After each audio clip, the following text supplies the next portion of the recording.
नमस्कार, मैं हूं आपके साथ आशा सरवाल। आप देख रहे हैं रिपोर्टर। और रिपोर्टर की आज हम शुरुआत करेंगे आज की बड़ी खबर से, सुर्खियां बटोरती हुई खबर से, क्योंकि लगातार स्वास्थ्य विभाग पर जो सवालिया निशान लग रहे हैं वो जानना और देखना बहुत जरूरी है। क्योंकि स्वास्थ्य विभाग की तरफ से बड़े बड़े दावे सामने रखे जाते हैं कि स्वास्थ्य सुविधाएं सारे तरीके से आम जनता को फराहम कराने की कोशिश की जा रही है। लेकिन इस वक्त जो मामला निकलकर सामने आया है वो श्रीनगर के ईदगाह इलाके से निकलकर सामने आया है, जहां पर 15 साल पहले एक डिस्पेंसरी बनाई जाती है, लेकिन अभी तक इसका उद्घाटन नहीं हुआ है। और उद्घाटन नहीं होने की वजह से आप देखिए कि बिल्डिंग जो है वो अब अनसेफ हो गई है। इस वक्त रूफ हमारे साथ जुड़ रहे हैं, क्या कुछ पूरी जानकारी दे रहे हैं, देखिए। कह रहे हैं कि नहीं बनाते तो बेहतर था, क्योंकि 20 साल पहले आप पीएससी कायम करते हो और फिर इसको प्राइवेट बिल्डिंग में रखते हो। अब जब लोगों ने आपको पैसा जो उनको मिला है सरकार की तरफ से स्टेट लैंड का, उन्होंने वो वक्फ किया है, लैंड उनको दे दिया, फिर उसके बाद आपने काम भी शुरू किया है और 2002 और 3 में काम स्टार्ट किया गया है, फिर 2006 में बिल्डिंग को कंप्लीट भी किया गया है और उसके बाद 15 साल तकरीबन गुजरने के बावजूद भी उस बिल्डिंग को हैंड ओवर टेक ओवर नहीं हुआ है। अभी भी जो अस्पताल है वो प्राइवेट बिल्डिंग में है, लोगों को मुश्किलात हो रही है, लोगों को दिक्कतें हो रही है। अब जब लोग पूछते हैं, सरकार से पूछते हैं, इंतजामिया से पूछते हैं, जो हेड ऑफ डिपार्टमेंट से, वो कह रहे हैं कि अभी हैंड ओवर टेक ओवर नहीं हुआ है। मगर इसमें लेकिन हैंड ओवर टेक ओवर नहीं हुआ है रूफ, लेकिन अनसेफ घोषित हो गई है बिल्डिंग। वही बड़ी बात है। अब मैं आपको बताऊं, अभी हैंड ओवर टेक ओवर नहीं हुआ है। अभी जो कंसर्न वहाँ के अथॉरिटीज है हेल्थ डिपार्टमेंट की, वो कह रहे हैं कि अब इस बिल्डिंग को हम इस्तेमाल नहीं कर सकते हैं क्योंकि अब ये अनसेफ हो चुकी है। करोड़ों रुपया खर्च किया गया है, सरकारी खजाने से पैसा खर्च किया गया है, बिल्डिंग बनाई गई है, स्ट्रक्चर बना हुआ है, उसके बाद भी इस्तेमाल में नहीं लाया गया है। ये शहरी श्रीनगर की एक मिसाल है, क्योंकि शहर के नजदीक इलाका है, डाउनटाउन इलाका है। अगर हम दूर दराज गाँव की बात करें, दूर दराज इलाकों की बात करें, तो ऐसे आपको स्टैंगडू प्रोजेक्ट ऐसे मिलेंगे जाहिर तौर पर, क्योंकि फाफलंग एरियाज की तरफ तो अगर थोड़ी सी नजर घुमाई जाए तो उसकी तस्वीरें तो सबके सामने हैं। स्कूलों का नजारा आप देख लीजिए, उसके साथ ही साथ स्वास्थ्य विभाग की जो पोल खुलती हुई नजर आती है वो भी सबके सामने है। लेकिन रूफ, यहाँ सवाल ये है कि सरकार की तरफ से, प्रशासन की तरफ से अब क्या कुछ कदम आगे उठाए जा रहे हैं, क्योंकि लोगों में काफी तरीके से गुस्सा देखा जा रहा है। देखिए, ऐसा कुछ लग नहीं रहा कि प्रशासन की तरफ से कोई कदम उठाए जा रहे हैं, क्योंकि जहां आपने स्कूलों की बात की, हमने तकरीबन अगर हम जिला बड़गाम की बात करें, एक ही डिस्ट्रिक्ट में ऐसे 28 के करीब ऐसे स्कूल बनाए गए हैं। सिक्किम एडमिनिस्ट्रेशन की नोट्स में लाया, कंसर्न अथॉरिटीज की नोट्स में लाया, मगर आज तक कोई काम नहीं हुआ। इसी तरह ये भी मामला है, आखिर क्यों ढिलाई बरती जा रही है रूफ? क्योंकि सिंसियरिटी नहीं है। आप सरकारी खजाने को लूटना चाहते हो, सरकारी खजाने का जो बेड़ा गर्क कर चुके हैं ये हमारे जो ऑफिसर बैठे हैं, मगर सिंसियरिटी नहीं है, कहीं पे ईमानदारी नहीं है। आप लोगों के लिए जो बार बार कहते हो हम काम करते हैं, वो काम जमीनी सतह पे है। क्योंकि लेफ्टिनेंट गवर्नर साहब जब से आए हैं तब से कोशिशें ये थी कि शायद कोई बदलाव आ सके, कोई बदलाव, मगर अभी की बात करें कोई बदलाव नहीं है। तो रूफ सबके सामने देखा जा रहा है, घोषणाएं करने से कुछ नहीं होने वाला, जमीनी सतह पर काम करने की बहुत जरूरत है। बहुत बहुत धन्यवाद रूफ पूरी बातचीत के लिए। चलिए, तो आपने देखा कि किस तरह से स्वास्थ्य विभाग की पोल यहां पर खुलती हुई नजर आ रही है। 15 सालों से अगर किसी बिल्डिंग को बनाया गया है तो वो जनता को समर्पित क्यों नहीं किया गया, ये एक बड़ा सवाल यहां पर देखने को मिल रहा था। लेकिन उससे भी बड़ी बात आप देखिए कि स्वास्थ्य विभाग जो बड़े बड़े दावे हिंकता हुआ नजर आता है, उसमें किस तरह से काम होता हुआ दिख रहा है। चलिए, अब आपको श्रीनगर लिए चलेंगे और श्रीनगर से तजम्मुल की रिपोर्ट दिखा देते हैं। जम्मू कश्मीर से बड़ी खबर डेवलप हो रही है। जम्मू कश्मीर में साबिक मुख्यमंत्री और पीटीपी सदर महबूबा मुफ्ती को कोर्ट ने कोई रिलीफ नहीं दिया है। इतलात के मुताबिक एनफोर्समेंट डायरेक्टरेट की तरफ से समन जारी करने के बाद पीटीपी सदर महबूबा मुफ्ती ने हाई कोर्ट दिल्ली का दरवाजा खटखटाया था और उसके बाद इंटरम थोड़ा सा रिलीफ मिला था। लेकिन आज एक बार फिर जब डिवीजन बेंच ने अपना फैसला दिया तो उन्होंने कहा कि ईडी के और महबूबा मुफ्ती के बीच में कोई राहत नहीं मिल सकती है। हालांकि इससे कबल ही ईडी ने अपना दूसरा समन जो है वो 22 मार्च के लिए महबूबा मुफ्ती को नई दिल्ली में डायरेक्टरेट ऑफिस में तलब किया था।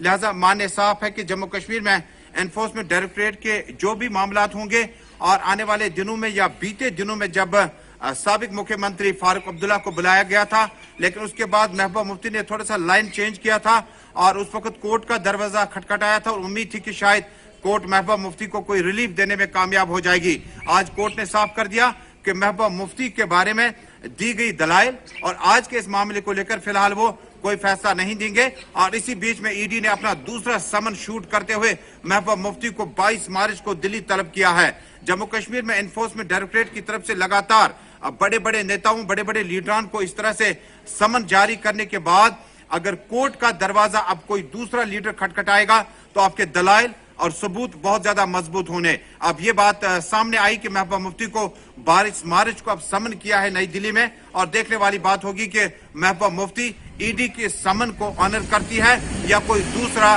मतबादिल दरवाजा इख्तियार करती है। आबिद कादरी के साथ सईद तजम्मुल, गुलिस्तान न्यूज नेटवर्क, श्रीनगर। चलिए अब आपको लिए चलेंगे शहर श्रीनगर, और शहर श्रीनगर से भी इरफान फाजिल हमारे साथ जुड़ रहे हैं, क्योंकि म्युनिसिपैलिटी विभाग की लगातार पोल जो है वो खुलती हुई दिख रही थी, लेकिन अब यहां पर काम होता हुआ भी दिख रहा है। मेयर हैं और भी कई लोग हैं, कमिश्नर हैं जो कामकाज कराते हुए नजर आ रहे हैं, लेकिन क्या कुछ अपडेट कर रहे हैं इरफान, देखिए। चलिए अब आपको बड़गाम लिए चलते हैं और बड़गाम से दिखा देते हैं कि नवरोज 21 मार्च से शुरू होने वाले हैं और किस तरह से बाजार सज चुके हैं, वहां पर किस तरह से खरीदारी करते हुए लोग दिख रहे हैं, और साथ ही साथ जो मीट के कारोबार करने वाले लोग हैं उन पर भी किस तरह से नजर जो है वो रखी गई है विभाग की तरफ से। इस वक्त अशरफ डार हमें रिपोर्ट दे रहे हैं कि आखिर किस तरह से सूरत हाल बनने वाले हैं नवरोज को मद्देनजर रखते हुए, देखिए। देखो, जब हमारा अमला जाता है मार्केट चेकिंग के लिए तो लोग हमको साथ नहीं देते। जब तक लोग साथ नहीं देंगे तब तक हम कुछ नहीं कर सकते, क्योंकि जब जहाँ पे हमने देखा है लोगों की डिमांड रहती है, पहले फ़ोन करते हैं, फिर उस टाइम बोलते हैं कि रेट ज़्यादा है। जब हम स्पॉट पे जाते हैं तो उस टाइम बोलते हैं नहीं रेट कम है। उसमें हम क्या कर सकते हैं? जब तक लोग हमको ताउन नहीं करेंगे हम कुछ नहीं कर सकते है। मैंने अभी फिशरीज डिपार्टमेंट में गया था, फिशरीज डिपार्टमेंट वहाँ पर मैंने देखा है कि 1 क्विंटल की उन लोगों ने सेल की है और वो 2 क्विंटल और ला रहा है। वो फिशरीज डिपार्टमेंट खुद बेच रहे हैं 500 के पर केजी के हिसाब से, और यहाँ पे मैंने देखा है ये बोलते कि ये 250 के रेट में बेचते हैं, और जब मैं वापस चढ़ा तो लोगों ने बोला मुझे 700 में देते हैं। 21 मार्च को पूरी दुनिया में जो है नवरोज़ आलम मनाया जाता है। वहीं पर आज हमने देखा बड़गाम में जो मार्केट काफ़ी बिजी रहा, लोग जो है चीज़ें खरीदने में काफ़ी मसरूफ़ दिखे। वहीं पर अगर हम सब्ज़ी की बात करें या हम गोश्त की बात करें तो दुकानों पे लंबी लंबी कतारें थी। वहीं पर हमने देखा आज म्यूनसिपल काउंसिल बड़गाम की तरफ से टीम मुकर्रर किया गया था जो कि दुकानदारों की चेकिंग कर रहा था, चाहे वो गोश्त हो, सब्ज़ी हो या मछलियाँ हो, कई जो कि इस वक्त जो लोग हैं उसको खरीदने में मसरूफ़ थे। तो एक अच्छी कोशिश म्यूनसिपल काउंसिल बड़गाम की रही आज, क्योंकि ब्लैक मार्केटिंग का अंदेशा था और कई जगहों पर हमने देखा वायलेशन हो रही थी रेटों की, तो उसको लगाने के लिए, उस पर लगाम लगाने के लिए आज म्यूनसिपल काउंसिल बड़गाम की एक टीम यहाँ पर निकली थी और जगह जगह पर वो चेकिंग कर रहे थे और कई जुर्माना भी उन्होंने आज आयद किया यहाँ पर। तो अच्छी कोशिश है, क्योंकि इस तरह की कोशिश लगातार होनी चाहिए ताकि जो लोग हैं उनको एक अच्छा हम साफ़ सुथरा जो है चीज़ मिल सके मार्केट में, चाहे वो गोश्त की बात हो चाहे सब्ज़ी की बात हो। तो एक ऐसा इसे और एक भी चीज़ में जो इजाफा रोज़ मिलता है वो है ब्लैक मार्केट, उसमें कहीं ना कहीं लगाम लग जाती है। गुलिस्तान न्यूज़ के लिए बड़गाम से कैमरामैन ज़हूर के साथ मोहम्मद अशरफ। चलिए अब आपको जिला बारामूला लिए चलेंगे, और जिला बारामूला की अगर हम उरी सेक्टर की बात करें तो उरी से 20 किलोमीटर की दूरी पर एक गांव बसता है चरुंडा, जहां पर अभी भी खस्ता हालत की वजह से कई जिंदगियां जो हैं वो इस दुनिया से चली गई हैं। बात कर रहे हैं लगातार खस्ता हालत सड़कों को लेकर, क्योंकि पीएमजीएसवाई के हवाले से ही पूरी खबर जो है वो देखने को मिल रही है। पीएमजीएसवाई की तरफ से काम भी करने की कोशिश की जा रही थी, लेकिन आप देखिए कि ग्राउंड पर किस तरह से सूरत हाल जो है वो बने हुए हैं। खास बातचीत भी हुई है आला अधिकारियों के साथ इरशाद की, क्या कुछ बातचीत हुई है देखिए। इस औरत की मौत वाक़ा हुई, कल और किसी की भी रास्ते में डेथ हो सकती है। मैं खासकर MP district Baramulla MP Akbar loan साहब से, एमपी डॉक्टर फारूक अब्दुल्ला साहब से और पीएमजीएसवाई के चीफ इंजीनियर साहब से और इंडिया के प्राइम मिनिस्टर नरेंद्र मोदी साहब से भी मैं ये रिक्वेस्ट करना चाहता हूँ कि फौरी तौर 2 गाँव की राब्ता सड़क को 2 दिन के अंदर गाड़ियों के आमदरफ्त के लिए दोबारा बहाल किया जाए। अगर मशीन इस रोड पर नहीं भेजी या हमारी रोड की खस्ता हालत है, पीएमजीएसवाई डिपार्टमेंट ने रफ में कटिंग की है, ना दीवारें हैं, ना कलवेट है, ना करनेट है, ना ड्रेनेज सिस्टम है, क्योंकि इस वक्त मेरे अंदर भी गुस्सा है। ये मेरी बहन थी जिनका नाम जरीना बेगम, वाइफ ऑफ नसीर अहमद दर चुरुंडा के हैं। ये इनकी आज जरीना बेगम की मौत वाक़ा हुई। शुमाली कश्मीर के सरहदी इलाके उड़ी की बात करें, उड़ी से तकरीबन 12 किलोमीटर की दूरी पे ये जो चुरंडा का इलाका, वहाँ पे लोगों को काफ़ी सारे मुश्किलातों से गुजरना पड़ रहा है। आए दिन वहाँ पे जो है लैंड स्लाइडिंग की वजह से रोड ब्लॉक होता है। आज भी जो है वहाँ पे एक खवातीन जो है उसकी मौत वाक़ा हुई है। हालांकि इसके साथ साथ अगर देखा जाए, लोगों की यही मांग है कि ज़िले इंतज़ामिया के साथ साथ जो मुतल्लिका महकमा है, चाहे PMGSY की बात करें, वो इस पर ध्यान नहीं दे रहा है। यहाँ पर हमारे साथ बात करने के लिए इस वक्त मौजूद हैं SDM उड़ी रियाज अहमद। इनके साथ हम बात करने की कोशिश करेंगे। सर, आपका खैर मकदम है गुलिस्तान न्यूज़ में। आप ये बताएं सर कि जो ये रोड है लैंड स्लाइडिंग की वजह से अक्सर और बेशतर ये बंद रहता है, तो कब तक इन मजलूम आवाम के जो मुश्किलात हैं वो सॉल्व हो जाएंगी? देखिए, ये जो थाजल चुरंडा रोड की आप बात कर रहे हैं, ये गांव चुरंडा जो है ये 0 पॉइंट LOC पे वाक़या है। तो इसको कोशिशें की जा रही हैं कनेक्ट करने की। अभी हमारा जो रोड है ये अंडर कंस्ट्रक्शन है, अब ये मुकम्मल नहीं हुआ, इस पर अभी मैकटम नहीं पड़ा है। तो इसके अलावा ये जो रोड स्ट्रेच है, ये मुझे बताया गया है टेक्निकली, इनके टेक्निकल जो एक्सपर्ट्स हैं, इंजीनियर्स हैं, वो बता रहे हैं कि इसमें ये जो कोहली नाला स्ट्रेच है, जहाँ पे ये वाक़या कह रहे हैं कि उसकी वजह से पेश आया है, वहाँ पे वो जियोलॉजिकली और टेक्निकली अनस्टेबल है। वहाँ पे पस्सियाँ लगातार गिरती रहती हैं और हमारे इंजीनियर साहिबान वो लगातार साफ़ करते रहते हैं। तो यहाँ तक कि चीफ इंजीनियर साहब PMGSY कश्मीर खुद वहाँ पे आके उन्होंने खुद मुआयना किया है। तो अभी इसमें देखा जा रहा है कि इसको किस तरह से कोई डाइवर्शन लिया जाए या किस तरह से इसको स्टेबलाइज़ किया जाए। देखिए, जब बारिशें होती हैं, अभी मौसम ख़राब चल रहा है 1-1.5 महीने 2 महीने से, बल्कि दिसंबर से ही यहाँ ख़राब चल रहा है मौसम। तो ख़राब मौसम के रहते इस पे काम नहीं किया जा सकता है। जैसे कि मैंने अर्ज़ किया कि ये अनस्टेबल है ये रोड स्ट्रेच, इसमें लगातार पस्सियाँ आ रही हैं, स्टेबलाइज़ नहीं कर पा रहे हैं। अभी इंशाल्लाह मौसम ठीक हो रहा है, तो हम कोशिश करेंगे कि आने वाले 15-20 दिनों में इसको हम स्टेबलाइज़ करके आगे बढ़ेंगे या फिर कोई डाइवर्शन, कोई दूसरा मुतबादिल इसमें देखेंगे। आज एक लेडी की भी वहाँ पे डेथ हुई है। हाँ, डेथ तो खैर रोड की वजह से तो नहीं कह सकते हैं कि, अलबत्ता रोड रहना चाहिए, रोड मुस्तकिल कनेक्टिविटी ज़रूरी है, जो रहनी चाहिए, मैं समझता हूँ। तो इसमें कोशिश की जा रही है रोड को बहाल करने की। तो कब तक ये उम्मीद रखेंगे, कब तक ये रोड जो है क्लियर हो जाएगा? मुझे लगता है अभी हमारी मशीनें लगी हुई हैं वहाँ पे, तो आने वाले 24 घंटों के अंदर ये रोड क्लियर हो जाएगी। Thank you. चले, ये थे SDM उड़ी रियाज अहमद का यही कहना है कि हमारे जो वहाँ पे अफसरान लोग जो हैं वहाँ पे लगे हुए हैं और वहाँ पे मुलाजिम लगे हुए हैं। हालांकि हमारी जो कोशिश है वो यही रहेगी कि जल्द से जल्द इस रोड को जो है क्लियर किया जाएगा, ताकि आवाम को जो है मुश्किलातों से गुजरना ना पड़े। फिलहाल मुश्ताक लोन के साथ मैं इरशाद भट्ट, गुलिस्तान न्यूज़, बारामूला, कश्मीर। चलिए अब आपको पट्टन लिए चलेंगे और पट्टन से दिखा देते हैं कि युवा किस तरह से प्रतिभा को निखारते हुए नजर आ रहे हैं, क्योंकि युवाओं के अंदर जो एक दमखम दिखाने की प्रतिभा देखने को मिल रही है वो किसी से भी कम नहीं है। और ये जैसे हम कह भी सकते हैं कि जम्मू कश्मीर केंद्र शासित प्रदेश का जो युवा है वो किसी भी वर्ग में पीछे नहीं है। तो अगर हम संगीत के वर्ग को लेकर बात करें, संगीत के क्षेत्र को लेकर बात करें, तो किस तरह से युवा जो है वो अपना लोहा बनवाते हुए नजर आ रहा है। खास बातचीत हुई है एक संगीतकार के साथ भी, राही की। क्या कुछ बातचीत हुई है, देखिए।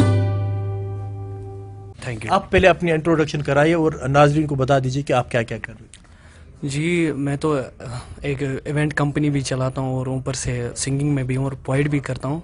इसके अलावा कंपोजिशन भी कर लेता हूँ, मतलब सॉन्ग्स वगैरह की कंपोजिशन कर लेता हूँ। कब से आप कर रहे हो?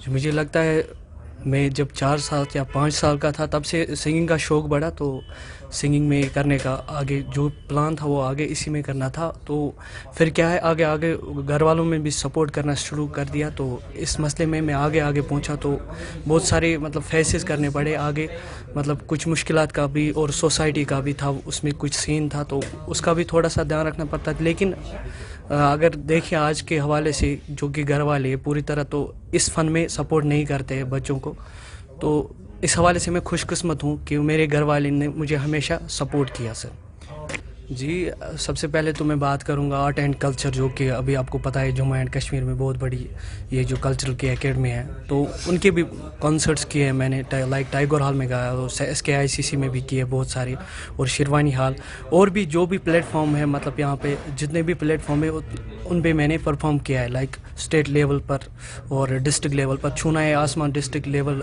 जो पिछले साल कंपटीशन 2018 में, वो भी मैंने उसमें भी मैंने पहली पोजीशन हासिल की थी, और आगे आगे ऐसे मतलब जितने भी मुझे अपॉर्चुनिटी मिल रही है तो मैं कोशिश कर रहा हूँ लगातार। अभी हमारे नाजरीन देख रहे हैं, नाजरीन के लिए आप थोड़ा सा कुछ 2 लाइनें हो जाए। जी हाँ बिल्कुल। साजन प्रीत लगा के दूर देश मत जाना, दूर देश मत जाना, बसो हमारी नगरी में, मोहे सुंदर मुख दिखला जा है, मोहे सुंदर मुख दिखला जा, दिखला दिखला जा, ओ कदिया मिल सावल यार वे, ओ कदिया मिल सावल यार वे, मेरे लोलू चीक फुकार वे, मेरे लोलू चीक फुकार वे, ओ कदिया मिल सावल यार वे, ओ कदिया मिल सावल यार वे। चलिए अब आपको पट्टन लिए चलेंगे और पट्टन से दिखा देते हैं कि युवा किस तरह से प्रतिभा को निखारते हुए नजर आ रहे हैं, क्योंकि युवाओं के अंदर जो एक दमखम दिखाने की प्रतिभा देखने को मिल रही है वो किसी से भी कम नहीं है। और ये जैसे हम कह भी सकते हैं कि जम्मू कश्मीर केंद्र शासित प्रदेश का जो युवा है वो किसी भी वर्ग में पीछे नहीं है। तो अगर हम संगीत के वर्ग को लेकर बात करें, संगीत के क्षेत्र को लेकर बात करें, तो किस तरह से युवा जो है वो अपना लोहा बनवाते हुए नजर आ रहा है। खास बातचीत हुई है एक संगीतकार के साथ भी राही की, क्या कुछ बातचीत हुई है देखिए। Thank you. आप पहले अपनी इंट्रोडक्शन कराइए और नाजरीन को बता दीजिए कि आप क्या क्या कर रहे हैं। जी मैं तो एक इवेंट कंपनी भी चलाता हूँ और ऊपर से सिंगिंग में भी हूँ और पोइट भी करता हूँ। इसके अलावा कंपोजिशन भी कर लेता हूँ, मतलब सॉन्ग्स वगैरह की कंपोजिशन कर लेता हूँ। कब से आप कर रहे हो? जो मुझे लगता है मैं जब 4 साल या 5 साल का था तब से सिंगिंग का शौक़ बढ़ा, तो सिंगिंग में करने का आगे जो प्लान था वो आगे इसी में करना था। तो फिर क्या है आगे आगे घर वालों में भी सपोर्ट करना शुरू कर दिया, तो इस मसले में मैं आगे आगे पहुंचा। तो बहुत सारे मतलब फेसेस करने पड़े आगे, मतलब कुछ मुश्किलात का भी और सोसाइटी का भी था, उसमें कुछ सीन था तो उसका भी थोड़ा सा ध्यान रखना पड़ता था। लेकिन अगर देखिए आज के हवाले से जो कि घर वाले पूरी तरह तो इस फन में सपोर्ट नहीं करते हैं बच्चों को, तो इस हवाले से मैं खुशकिस्मत हूँ कि मेरे घर वाले ने मुझे हमेशा सपोर्ट किया सर। जी सबसे पहले तो मैं बात करूंगा आर्ट एंड कल्चर, जो कि अभी आपको पता है जम्मू एंड कश्मीर में बहुत बड़ी ये जो कल्चरल की एकेडमी है, तो उनके भी कॉन्सर्ट्स किए हैं मैंने, लाइक टाइगर हॉल में गाया, और SKICC में भी किए बहुत सारे, और शेरवानी हॉल, और भी जो भी प्लेटफॉर्म है, मतलब यहाँ पे जितने भी प्लेटफॉर्म है उन पे मैंने परफॉर्म किया है, लाइक स्टेट लेवल पर और डिस्ट्रिक्ट लेवल पर। छूना है आसमान डिस्ट्रिक्ट लेवल जो पिछले साल कंपटीशन 2018 में, वो भी मैंने उसमें भी मैंने पहली पोजीशन हासिल की थी, और आगे आगे ऐसे मतलब जितने भी मुझे अपॉर्चुनिटी मिल रही है तो मैं कोशिश कर रहा हूँ लगातार। अभी हमारे नाजरीन देख रहे हैं, नाजरीन के लिए आप थोड़ा सा कुछ 2 लाइनें हो जाए। जी हाँ बिल्कुल। साजन प्रीत लगा के दूर देश मत जाना, दूर देश मत जाना, बसो हमारी नगरी में मोहे सुंदर मुख दिखला जाए।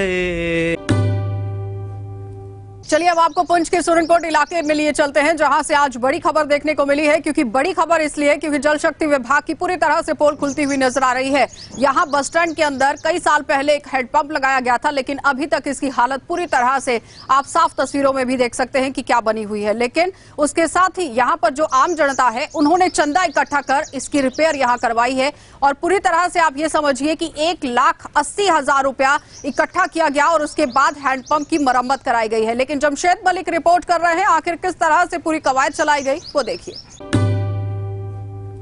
ये अरसा दराज 1 साल से ऊपर हो चुका है।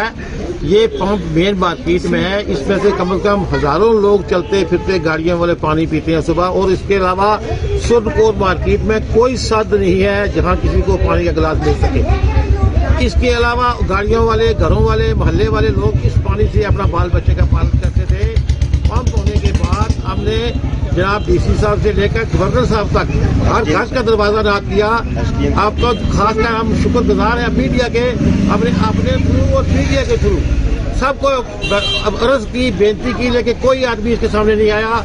आखिर जनाब चेयरमैन साहब चौधरी मुमताज साहब ने इकट्ठे होकर बरादरी को अपने दोस्तों यारों से इकट्ठा कर 1,80,000 रुपया इकट्ठा किया और ये पंप उन्होंने चलवाया है मार्केट के लिहाज से। और जो उनके अपने दोस्त यार हम उनके भी शुक्रगुजार हैं। लेकिन जनाब गवर्नर साहब से नहीं मिले। हमारा मीडिया जो है वो प्राइम मिनिस्टर ऑफ इंडिया तक मिला। आज का मिलने का जमाना नहीं है, मीडिया का जमाना है सर। जो है शहर के बीचों बीच पंप है और अरसे दराज से ये खराब था। सरकार से भी कहा गया, यहाँ की एडमिनिस्ट्रेशन से भी कहा गया। वैसे तो सरकार हमारी जो है वो यानी जल शक्ति BHG को छोड़ के अब जल शक्ति महकमा हो गया है। जल है लेकिन शक्ति पीछे नहीं है। डीसी साहब से भी कई बार कहा गया, बाकी जो PHG के जो लोग हैं उनसे भी, SDM साहब से भी कहा गया। SDM साहब ने यानी मुतल्लिका महकमे को कहा लेकिन पंप नहीं चल सका।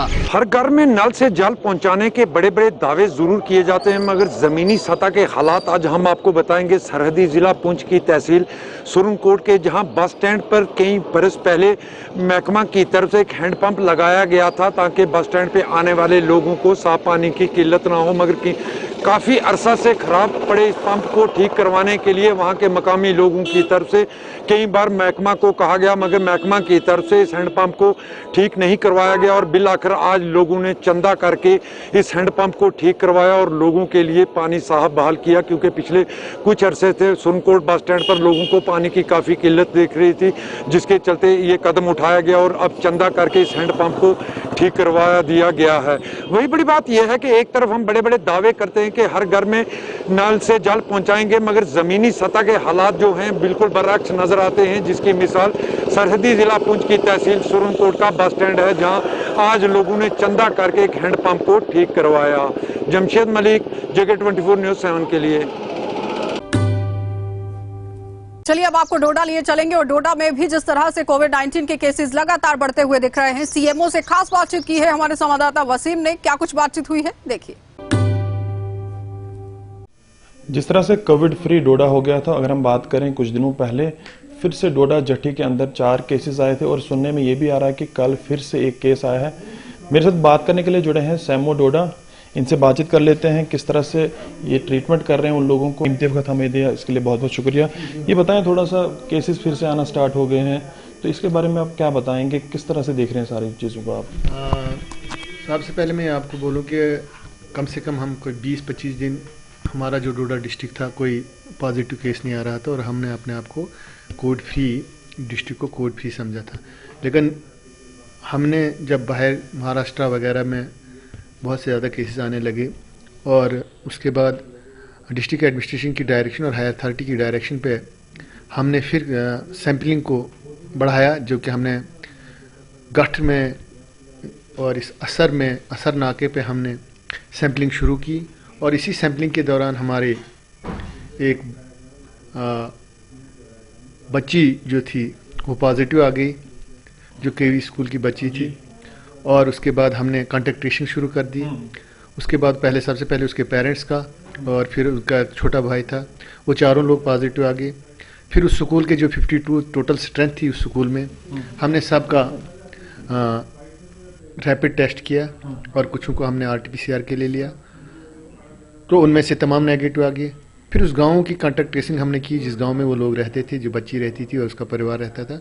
76 लोग हमने उस कॉन्टैक्ट ट्रेसिंग में उस गांव के तमाम लोगों को सैंपल लिए, लेकिन पका लाख शुक्र के तो तमाम लोग नेगेटिव आ गए। किस तरह से सैंपलिंग वगैरह आप डोडा के अंदर कर रहे हैं? जैसे आपने पहले भी एक मुहिम चलाई थी, सैंपलिंग हो रही थी हर दिन यहाँ पे, तो आज भी हो रही है उसी तरीके से? हम वही तरीका फिर अपना रहे हैं, उसी नक्शो कदम पे हम चल रहे हैं। हमने अपने सेंटर जो थे वैक्सीनेशन जो हमारा सैंपलिंग सिस्टम था, हमने वही GMC में, हमने असर नाके पे, हमने हर CHC पे, और हमने इसको एक्सटेंड किया PHC लेवल तक रैपिड, क्योंकि बहुत इजी तरीका, अब 1 साल हमें हो गया इस सैंपलिंग टेस्टिंग करते हुए, तो अब हमारे ऑलमोस्ट हर एक बंदा जो इसमें ट्रेंड हो चुका है और वो इस सैंपलिंग को ले रहे हैं। तो उसके बाद पहले हमारी प्रॉब्लम ये हुआ करती थी कि हमें RT-PCR जम्मू भेजना पड़ता था, 2 या 4 दिन या 5 दिन या हफ्ता 10 दिन भी लगते थे हमें वहाँ से रिजल्ट, इतना ह्यूज वहाँ पे लोड रश हो जाता था। उसके बाद हमने GMC डोडा में लास्ट ईयर ही हमने RT-PCR की एक मशीन जो हमने यहाँ पे एक लैब बनाई थी, और अब 3 डिस्ट्रिक्टों का हम कैटर कर रहे हैं, रामबन, डोडा एंड किश्तवाड़, हमें वहाँ से सैंपल आ रहे हैं।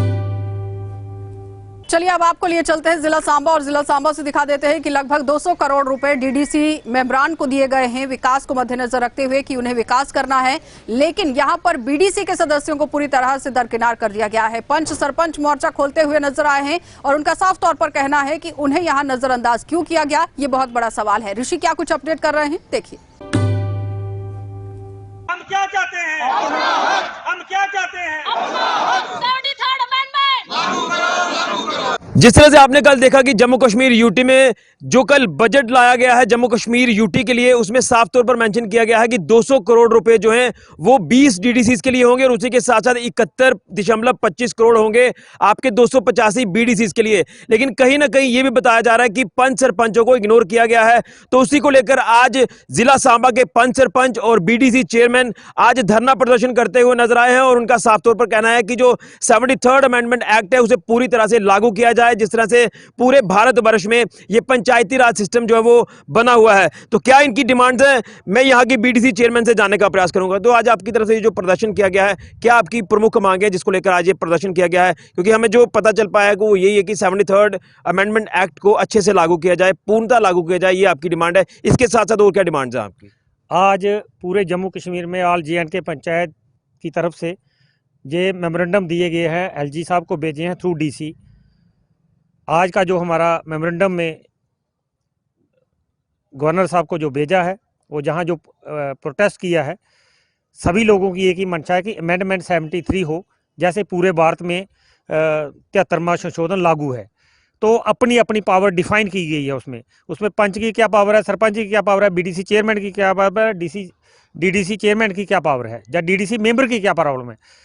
तो ये हमारी जम्मू कश्मीर सरकार में जो कुछ लोग बैठे हैं ब्यूरोक्रेट्स, वो आए दिन कभी पंच को एम्पावर करेंगे, सरपंच को नीचा दिखाएंगे, कभी सरपंच को एम्पावर करेंगे, पंच को नीचा दिखाएंगे, कभी BDC को एम्पावर करेंगे तो सरपंच को नीचा दिखाएंगे। अब इन्होंने एक टायर की तरफ ध्यान दिया है, सिर्फ DDC के मेंबर जो उन्होंने प्रदर्शन दंगा फसाद किया, एक ही दिन में ये सारे हिल गए।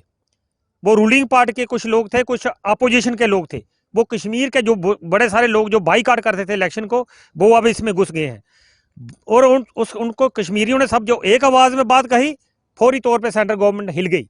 तो हम चाहते हैं जो पूरे हिंदुस्तान में एक्ट लागू है उसी तरीके से सभी को एक नज़र से देखा जाए। एक टायर को अगर अच्छे तरीके से देखो तो 2 टायर पीछे रह जाएंगे।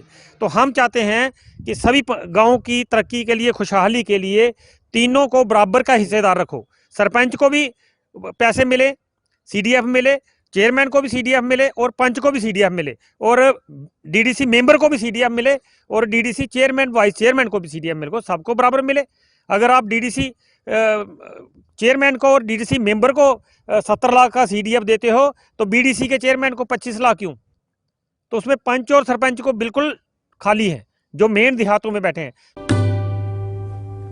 चलिए, तो आपने देखा कि जम्मू कश्मीर में किस तरह से स्वास्थ्य विभाग की पूरी पोल जो है वो खुलती हुई देखी गई है। और जाहिर तौर पर आपको ये भी बताते चले कि दूर दराज के जो इलाके हैं वो आज भी मूलभूत सुविधाओं से वंचित दिख रहे हैं।